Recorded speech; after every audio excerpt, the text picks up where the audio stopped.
Merci beaucoup, très chers téléspectateurs. Balandi, il y a émission Candidat Favori.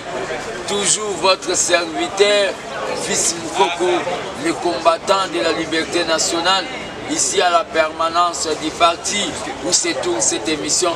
Toyambi, Bonabino, le combattant Nixon, le rapporteur Nixon Lukusa, Kotoko Kolobela, situation politique.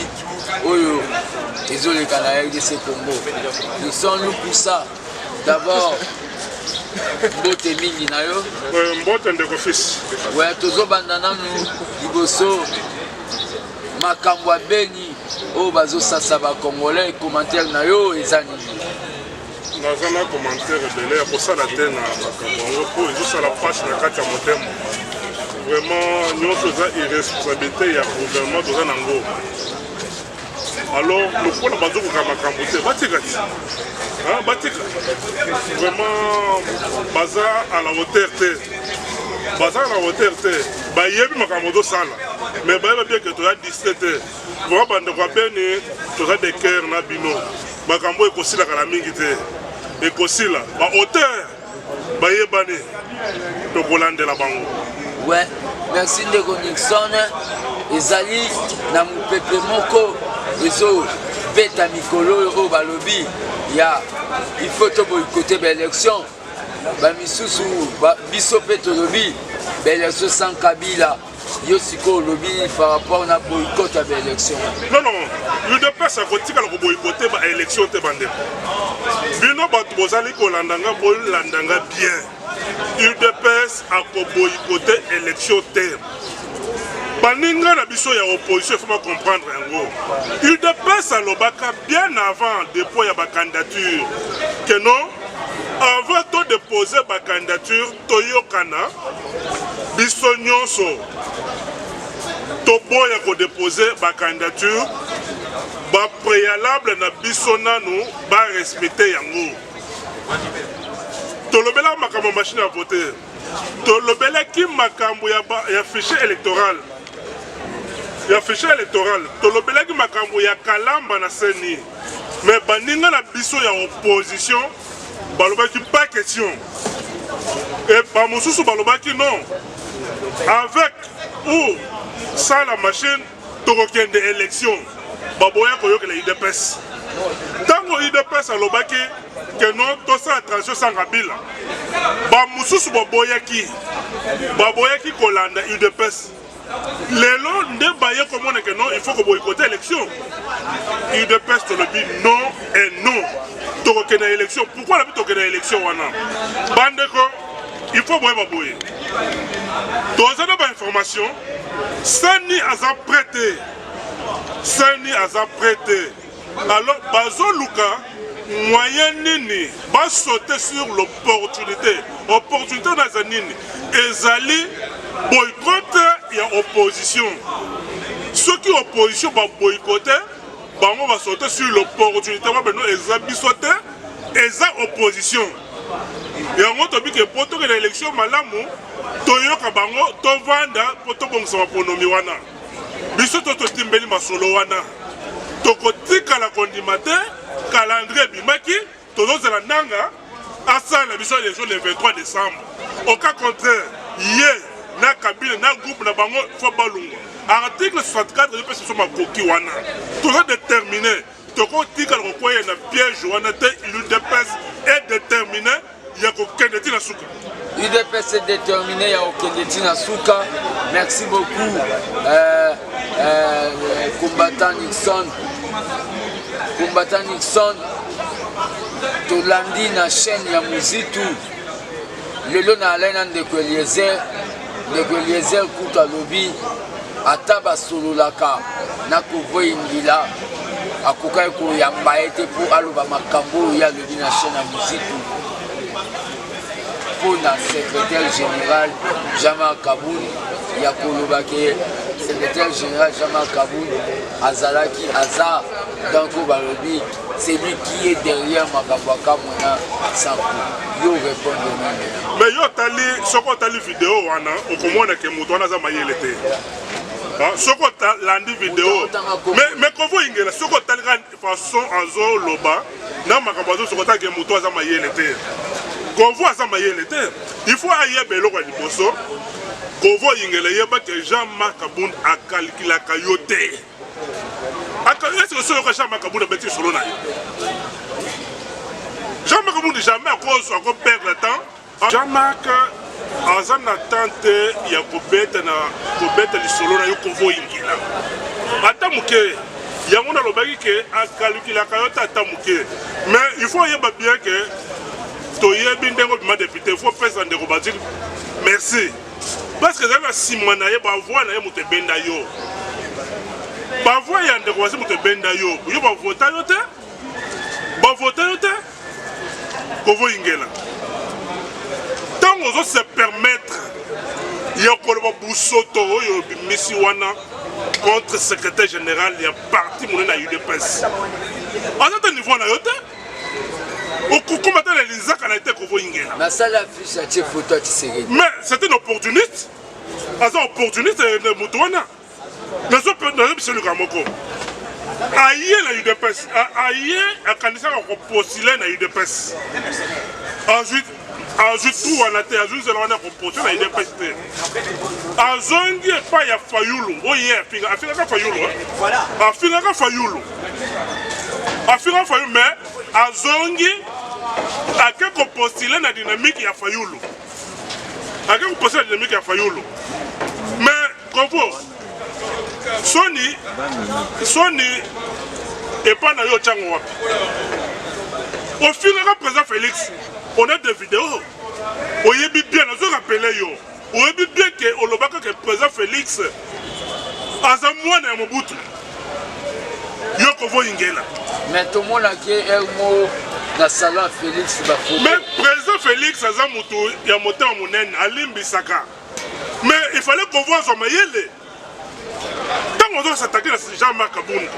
Mais Jean-Marc Abound, le président Félix a nommé. Mais ils ont attaqué indirectement le président Félix. Ils ont attaqué indirectement le président Félix. Mais, tala, on est bien, dans Moko, il y a des honorables. On va bien être honorable, mais il y a une indemnité qui est honorable. Ils sont déshonorables. Ils sont déshonorables vu le comportement. Ils ont l'exception qu'il n'est pas un honorable. C'est-à-dire que ce n'est pas l'accident d'un commis député. Mais ce qu'on t'a dit bien, Kovo Ingela, est-ce qu'il y a comprendre Bisso ou bien à cause de cette preuve, il y a une image à l'accent en public, Oyo, à intervenant, ne parle pas plus de 10 ans déjà plus. Ça dit déjà, est-ce qu'il y a l'accès de Sika à 50 motions. Est-ce qu'il y a intervenant au Parlement? Bandenge basa diza atika la ko intervenir à Tambala mon côté. Mais yango zo leksa bien que Azam Mayele était. Pour Mouto Mayele a consent l'effort à intervenir. Ba yokaye. Encore bazam le la peuple ndengeni tant que il n'est même pas capable d'intervenir, même pas motion. Dans le Parlement. Et c'est pas si pour Moutoana, il ne peut pas se permettre il y a quoi attaquer Jean-Marc Abound et puis qu'on mis sa accusation non fondée. Kovo Ingela, il faut en rappeler les sous. Il faut que non, c'est un monsieur un irresponsable. Irresponsable, pourquoi on a dit bon mot? J'assume mes propos. Banda a comme député. Atikala Koloua est un bico mon côté à foutre là.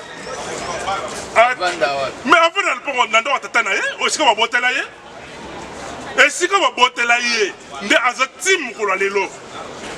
Azana, on a la foufou bande qu'on a eu. Si on va lambi, foufou va tirer l'été. Honorable $15 000.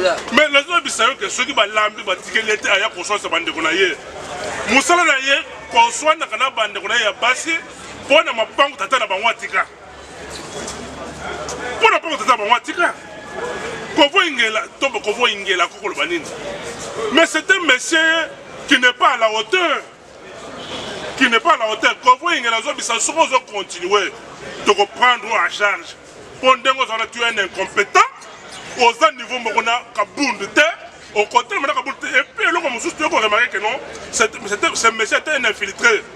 Pour Bilo Kabimisi Wana, je vous dis, C'est ça on dirait moto a exposé IDPS. A exposé IDPS. Depuis quand Jean-Marc Kabunda a commis comme une assemblée? Depuis quand Jean-Marc Kabunda a commis comme une assemblée, balandi émission à son candidat favori, Tozo Ebsa M. Kovo Ingila, que l'IDPS, nous sommes non violents. Tozo attend la relation mon côté, n'a pas de cas moins ensemble. Et Kovo Ingila peut Tozo Ebsa Lissousou. À travers nos émissions, candidats favoris et parlement citoyen, et Zaneti Bal, to tient la chambre. Soro Tumboli IDPS, to niati bal na chambre. Soro Tumboli Fati, to niati bal na chambre. To zela kutute. C'est ça l'effet Fati Alobaki. Il faut tout respecter Yango. Ceux qui ne vont respecter, tu peux taper, tu peux envahir la chambre. Donc, Kovo Ingila, na habité Nixon, est-ce que Mbalo va voter à Ayati Tshisekedi? Mais je vous dis, c'est un trouble dans les minutes. Et pas Fayou le Tshisekedi n'affiche. Mais, aujourd'hui, on a que Kozanga Mayele Yangwana. Aza candidat, la dynamique de l'opposition, mais n'affiche Naye. Mon collègue dynamique, c'est Fayou. Ah, c'est Fayou, mais n'affiche Naye à Tshisekedi. Mais, ça m'a rappelé. C'est-à-dire, au moins, nous sommes tous les maillés, les terres, les bisala. C'est-à-dire, c'est un monsieur, dans le Parlement, qui sont pour Tomboli Loboko, qui sont contre Tomboli Loboko, qui s'abstiennent à Tomboli Loboko. C'est-à-dire, à se situer. C'est-à-dire, à Moutoumoko, Makambouele, qui sont pour Wana, c'est-à-dire, contre pour les Andengé, abstention, les Andengé pour. Totondi Obotoni Ndeko Nixon, Jean-Marc Kabundi, député peuple Ndeka Toyembagi Nanzembu Nabiso Mibale, le vrai choix. Jean-Marc Kabundi, député peuple Molobelia Solo. Député peuple Molobeli. Jean-Marc Kabundi, à Kosa Potlete Naba Polo. Député peuple Molobeli. Jean-Marc Kabundi, motema ya Fati na komba e. Député peuple Molobelia. Oh, votons tous. Oh, votons tous. Ndeko tango azobeta lisolo ya Jean-Marc Kabundi, oh azaka sayen, oh azaka tangete, mais ayebisanga katange nini a dénoncé eloko wana ke Jean-Marc Kabundi azaka katangete. Kozanga maloba, kozanga eloko koloba. C'est-à-dire aza mutu moko je vous dis ndenga zawana avant de la barre de touche pour l'indemnité que bakotikala ko voter. Bakotikala ko voter l'indemnité. L'indemnité Daniela Victoria certain. Et mettre à parler, est-ce que mutu loko la mutu bola na télé na net wana na télé o bozo ko voyingela botala nanu. Est-ce que vraiment na elobeli na ye na façon se comporter mutu la za mayele. Maître gauche droite Bitimi, Mama Soda El Chanto, Mama Songambeli. Boloki réponse à Nixon Lukusa na Kovo Ingila. Émission na biso lelo Tosuki Awa. Le peuple gagne toujours, le peuple a toujours gagné. Tout le monde a une sima. Ne zappez pas Source Info, ne zappez pas Top Africa TV. Yo mutolandi émission na sengi na nga ombongo te. Panzango kana 50 personnes, partagé kana 50 personnes. Pour moi na maternelle, na politique, à comme moi na université. Tout le monde a une balance. Non, tout le monde a une balance. Mais l'imbissanga tamuke, nous allons répéter sur le logo. Aïe, bien que Jean-Marc Kabundi a calculé la cahier. Moi na mayele. Jean-Marc Kabundi a très traité à la Kissimoglu Makeno. C'est un jeune qui est fort et dynamique. Les athlètes locaux là, Congo, les lots à lobby pour c'est-à-dire on a 100 positions. Là, là, quand on a tatana yo, où est là quand ma pango, na pango tatana yo, na bande ko ya basi, où est là quand foufou na bande ko ya basi. Politique, peut-être qu'on par accident. Politique est là yoté. Comme on est bilobela mosusu et comme ça moto qui zinc. Tu comprends? Ouais, merci beaucoup Ndeko Nixon. Kovo Ingila, l'élection pe yango yeye, c'est là na vote sanction na yo au peuple. Azo bombe la yo. C'est là vote sanction na yo. Otelo ngati sekedi na photo. Peuple ça yeba ba ventir bo salaka ye. Bo tchake lo ngati sekedi. Bobo ya mot d'ordre bo kenda ko siéger na parlement. Ya mbalo. Au commis citoyen simple, Tosuki wa merci.